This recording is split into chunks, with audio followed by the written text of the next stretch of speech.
Selamat pagi Bapak Ibu, Saudara-saudari yang terkasih. Salam jumpa dalam kasih Kristus bersama saya Romo Ansel Olasoni dalam renungan harian Selasa tanggal 13 September 2022 pada pesta wajib Santo Yohanes Chrysostomus, Uskup dan Pujangga Gereja.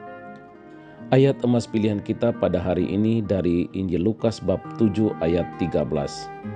Melihat seorang ibu janda sedih karena anaknya meninggal, Yesus berkata kepadanya, "Jangan menangis." Yesus bukan hanya menyembuhkan orang sakit, tetapi juga membangkitkan anak janda dari Nain yang mati. Ketika Tuhan melihat janda yang malang itu mengiring putranya menuju makam, tergeraklah hatinya oleh belas kasihan kepadanya. Di sini tidak ada permohonan kepada Yesus untuk perempuan itu. Bahkan tidak juga Yesus mengucapkan beberapa patah kata untuk menghibur janda itu. Namun semata-mata karena belas kasihan dalam kebaikannya, ia merasa sedih melihat perempuan itu. Ia menyapanya. Kejadian ini memang sungguh membangkitkan rasa iba, dan Yesus menyaksikannya dengan rasa penuh belas kasihan. Apa yang dilihat Yesus itu amat menyentuh hatinya, sehingga ia pun berkata kepadanya, "Jangan menangis." Kristus menaruh perhatian terhadap orang-orang yang berkabung, terhadap mereka yang kesusahan, dan ia sering menyambut mereka dengan berkat melimpah. Yesus menjalankan karya penebusannya dan penyelamatan bagi kita dalam belas kasihannya yang luar biasa.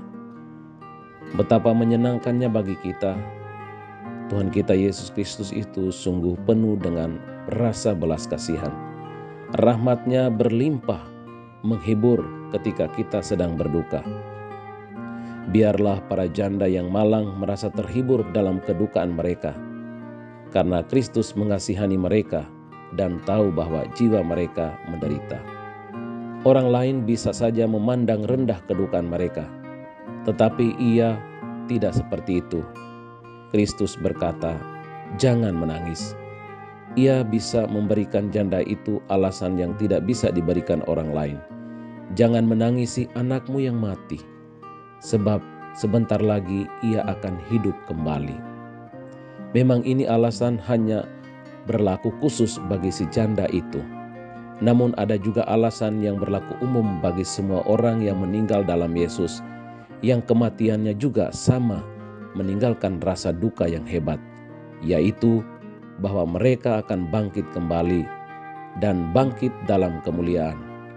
Oleh sebab itu, janganlah kita berduka seperti orang-orang lain yang tidak mempunyai pengharapan.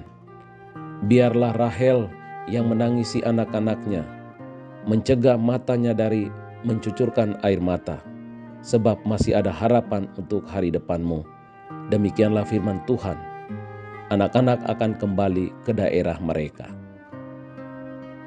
Dalam saat-saat seperti itu, biarlah rasa kasihan kita terkendali dengan mengingat belas kasihan Yesus Kristus.